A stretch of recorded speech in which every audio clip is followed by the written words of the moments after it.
4.Leading conversations back to flow. How communication regains momentum without reactivating breakdown.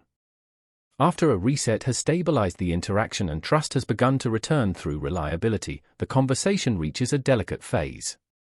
The relationship is functional again, but cautious. Communication works, yet it carries memory. Momentum is possible, but not automatic. This is the moment where leadership matters most. Flow cannot be forced after breakdown. It must be guided back carefully, with attention to rhythm, scope, and emotional tolerance. Move too quickly, and the system tightens again. Move too slowly, and the relationship stagnates. The skill lies in restoring movement without reintroducing pressure. Flow is not speed. One of the most common misunderstandings is equating flow with speed. After recovery, professionals often feel relief and attempt to regain lost time. They reintroduce complexity, broaden scope, or accelerate decision-making. This often destabilizes the system again. Flow is not acceleration. Flow is coherence with movement. A conversation is in flow when meaning moves smoothly, decisions build logically, and emotional load remains proportionate to the task. Speed is a consequence of flow, not its cause. Reintroducing complexity gradually. After breakdown, the system's tolerance for complexity is temporarily reduced. This does not mean complexity must be avoided. It means it must be reintroduced gradually. Professionals who lead effectively at this stage expand the conversation in layers. They test stability before adding weight.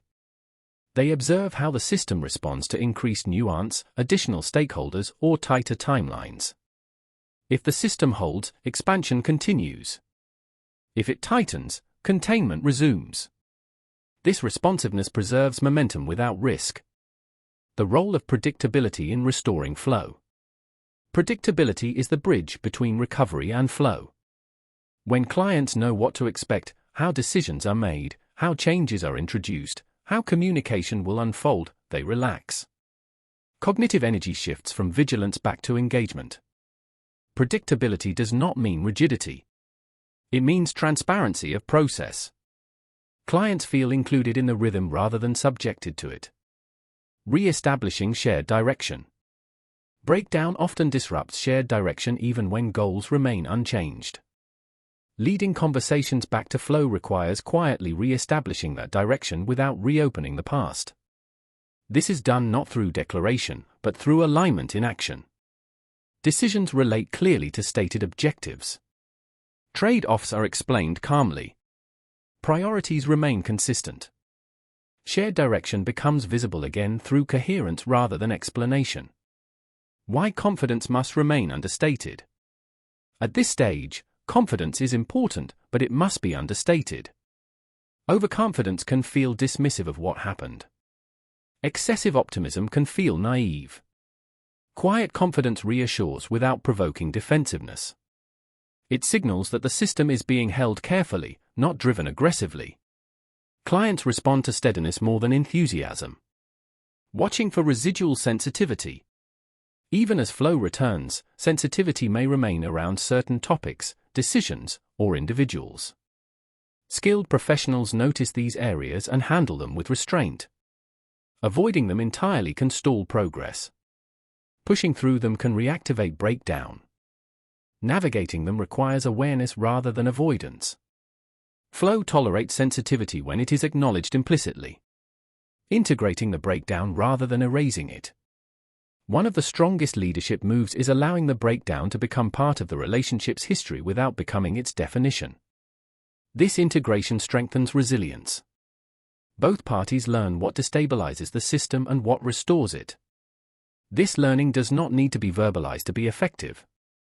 It shows up in pacing, boundaries, and communication choices. The relationship emerges stronger because it has survived strain. Flow as a dynamic state.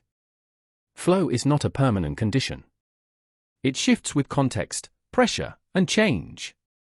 The goal is not to maintain constant flow, but to recognize when it is present and when it is threatened. Professionals who understand this do not panic when friction appears. They adjust. They contain. They restore. This adaptability is the hallmark of advanced communication leadership. From recovery to mastery, leading conversations back to flow completes the breakdown cycle. Prevention, containment, recovery, and reintegration form a single system. Each phase informs the next.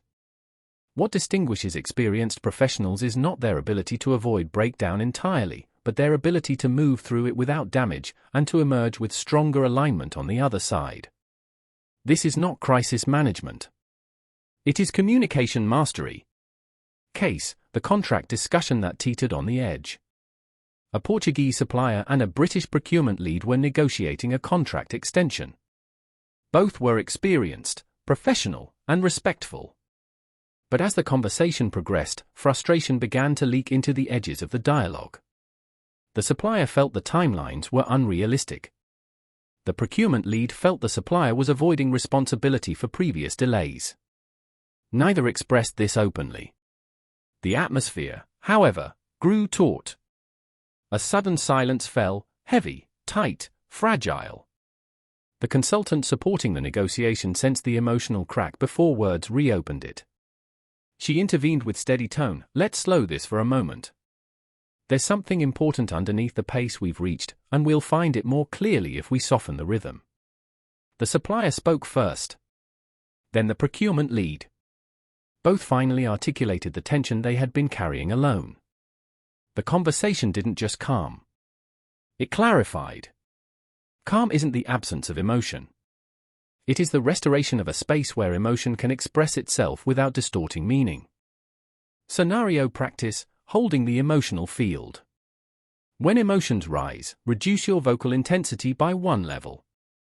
Not quieter, steadier. Your tone becomes the room's nervous system.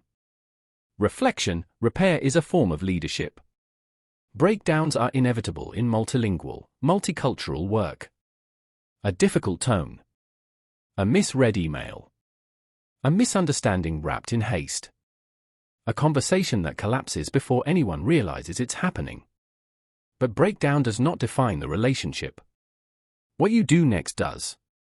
When you pause to reset the space, when you restore dignity, when you invite someone back into clarity instead of defending your own position, you become the stabilizing force in the room. Trust does not return through apology alone. It returns when someone feels safe enough to speak again. Repair is not weakness. It is one of the deepest forms of influence.